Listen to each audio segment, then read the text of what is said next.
Welcome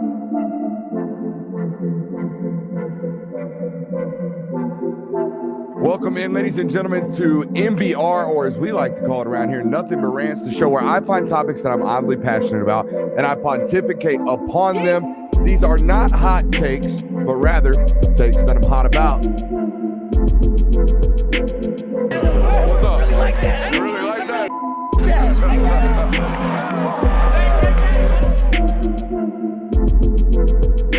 Let's shut up and grind some tape. What is up, ladies and gentlemen? Welcome in to the Film Guy Network on a fabulous Monday evening, especially if you are a University of Georgia football fan, as they have gotten or garnered the commitment of five-star quarterback Jared Curtis for the second time now in the class of 2026, and hopefully this is the one that sticks, okay? Let's start first and foremost with what Georgia has landed in the form of five-star quarterback Jared Curtis. Jonathan, the thing that most sticks out to me about this recruitment is this is plan A.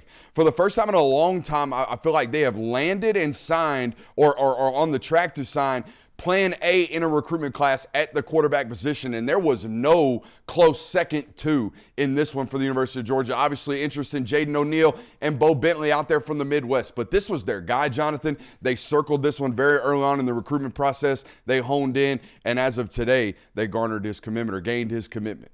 Yeah, I think that's something that gets a little bit lost or has been lost over this recruitment, especially the last few months, is that this guy was at one point committed to Georgia. I mean, very early on in his recruitment process, he verbally committed to Georgia, then backed off of it to kind of explore some other options, got to a Final Five, I believe, and then trimmed that down to just Georgia and Oregon, and now they've officially landed him for the second time. But you kind of hinted and hit on the head there of this is still the month of May. We got to make it to December now. Ain't no doubt about it. You're going to have to hold off and play defense, you would imagine. We'll talk about that a little bit more. Maybe what are the avenues for Oregon to get back into the mix towards the end of this episode. But, man, this is an extremely talented thrower of the football. It's drawn comparisons with inside the Georgia building to Matt Stafford, okay? And they don't do that lightly, okay? This is the offensive coordinator and Mike Bobo, who is obviously around during that time period. And I think, Jonathan, that's where we need to go next, man. Before we talk about what it costs, before we talk about, what it means for the quarterback room at Georgia, who gets the credit here? It's Mike Bobo, man. Oregon had a great shot at this one. Offensive coordinator Will Stein seemingly had done a great job, but it sounds like Jared Curtis and his family really grew a kin and took a liking to Mike Bobo, and everyone I've talked to inside the building said today that the most deserved credit for the landing of Jared Curtis goes directly to the offensive coordinator Mike Bobo. Yeah, I mean, this is nothing new for Mike Bobo. I mean, we saw this with the Gunnar Stockton recruitment as well. This is a guy that had deep ties with Bobo when he was committed to South Carolina. I mean, This relationship with him goes way back, and now you see it again with the five-star, arguably the best player in the country with Jared Curtis, of Mike Bobo building relationships, really getting in on this one, being involved, and him being a massive player in this. Let's talk slightly about what it cost here, because this is the modern days of college football, okay? Every signee, every commitment comes with a price tag, all right? This is the biggest one. It's the biggest price tag of the class per what we have been told. I don't know the numbers on Faison Brandon, but you would imagine Tennessee wrapped that up pretty quickly and pretty early on without getting into a major bidding war with a program like Oregon and Phil Knight and Dan Lanning and all that good stuff. So sources are telling me, Jonathan, this is going to be a 2-year deal up front worth $2 million, back-ended rather, for year 2 of this contract value. So year 1, you're looking at somewhere from $600,000 to $800,000 for Jared Curtis. That second year, anywhere from 1.2 to 1.4, rounding out again around $2 million. Now, the real interesting thing about recruiting five-star quarterbacks nowadays is you have to get them a portion of the revenue share, but you also have to get them legitimate NIL inquiries, right? Real name, image, and likeness deals that you imagine will have to pass through Deloitte. This is going way over the head of most people, but understand that there is some type of regulation coming down the path for college recruiters, all right? And for people who are recruiting players like Jared Curtis, which means the money has to get kind of spread around between rev share and legitimate, marketing deals, if you will. Sources indicating that money's around $2 million. Now, you'll hear that that's a 2-year deal. Obviously, year 3 presumed him to be the starter by then at that point. You're going to get into a new contract negotiation period at that time point. It's going to cost starting money, which nowadays starting money is around $4 million. At this high caliber of a football player, we found that out this offseason. Nico thought he was one of these. Lenore Sellers is one of these. Carson Beck is one of these. Arch Manning is one of these football players that cost north of $4 million at the quarterback position. I guess our next transition, Jonathan, is what it means for the room.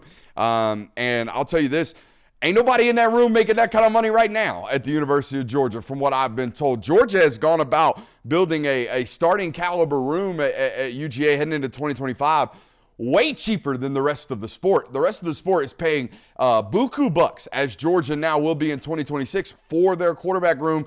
Gunnar Stockton is a bargain bin shopping quarterback that's going to start for them this year, we all presume. Ryan Puglisi, not making a ton of money at the University of Georgia right now either.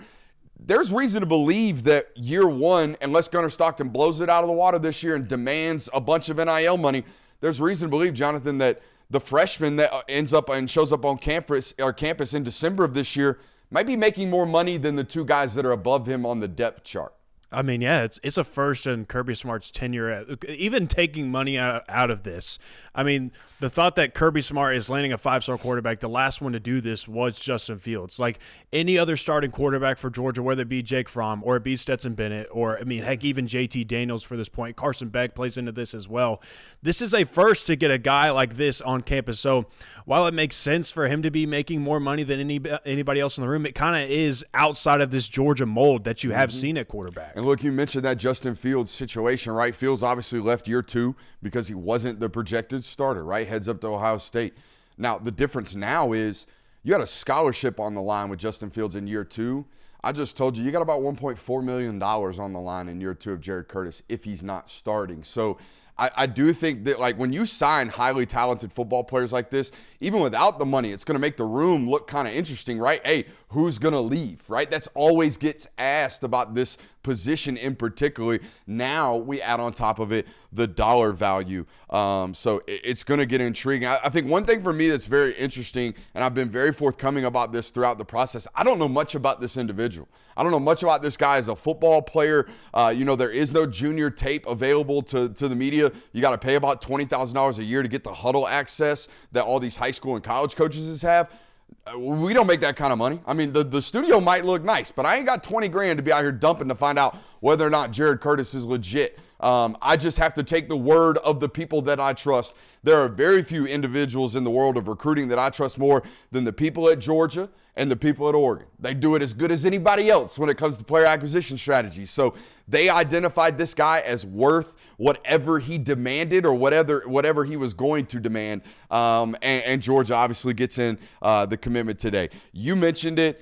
It has to be brought up, man. They got the commitment of a 5-star quarterback in the NIL era in the form of Dylan Raiola, all right? The good news for Georgia is they had a backup plan in that class. Ryan Puglisi in the mix, committed throughout the process, did not really fold or waver despite the fact that Dylan Raiola announced his commitment. Obviously, that went down a different path when Nebraska come in December with a little bit higher asking price, a little bit higher demanding price. We'll pay you this. If you're a Georgia fan, listen to this. I do think there is a sense of cause for concern, or at least caution with regards to this commitment today, because it's not Nebraska messing around with you. It's Oregon. All right, so whatever Oregon and whatever, my man committed to today, whatever the price range is, you would imagine Oregon's going to try to sweeten that deal come December. So you got to be worried that, hey, I'm going to commit to you. You're not going to take any other quarterbacks all the way through the summer, all the way through the season. In December, nothing's stopping me from calling you, Jared Curtis. Nothing's stopping Jared Curtis's agent from calling Georgia and saying, hey, the price was that in May. The price is this now in December, Jonathan. Yeah, and I think that kind of plays into, one, Gunnar Stockton being your starter this year, and it's always felt like he is going to be a 2-year starter for you. This isn't a guy that's going to walk into the 2025. One and done in it. Yeah, he's not walking into the 2025 season, one and done in it, going to the NFL draft, opening up the room. So I guess at the very least, one, you would assume that you still get Gunnar Stockton for another year. You have some other guys on the roster that you've recruited in Ryan Puglisi and Ryan Montgomery. But on top of that, I mean, this is an issue that Georgia ran into with the Arch Manning recruitment, where you went all in on a guy and then you didn't have a backup plan, and it's kind of hurt your quarterback room down the road. I mean, you're still kind of feeling that out in the room right now. I mean, there's been word of them going to the transfer portal, trying to add some bodies, trying to get some more depth on the roster. So if you are a Georgia fan, that's what you hope doesn't happen, where you get another situation like that. And look, Georgia has money, but Georgia is not one of these football programs that is like an endless wealth of or an endless bucket of wealth. Okay, so signing or getting the commitment of a quarterback that we just told you is going to cost north of $2 million in the first 2 years, obviously going to impact you at other positions in this class, you would imagine. I am not one of these people that says nowadays, oh, you signed the 5-star quarterback, that means everybody's coming now. It's actually the opposite nowadays, really, if you logistically think about it, financially, fiduciarily. It just doesn't make sense like that. I sign a quarterback for $2 million. Whoo, there goes a large portion of my available assets, right? So now it's not like that anymore, in my opinion. Signing Jared Curtis does not increase your chances of signing Jackson Cantwell. It does not increase your chances of signing Mark Bowman. In fact, I think it makes your resources to be able to do that a little bit dwindling, considering where you're at now in the recruitment process. And it's kind of an unfortunate class for that to happen because, as we've mentioned with the 2026 class, it's very top-loaded. So while you do have Jared Curtis in the class right now, that's great. That's fantastic. He is very much so the headliner of this class. But that also means that you're going to have to maybe explore some other options that are lesser than the ones that you're exploring right now.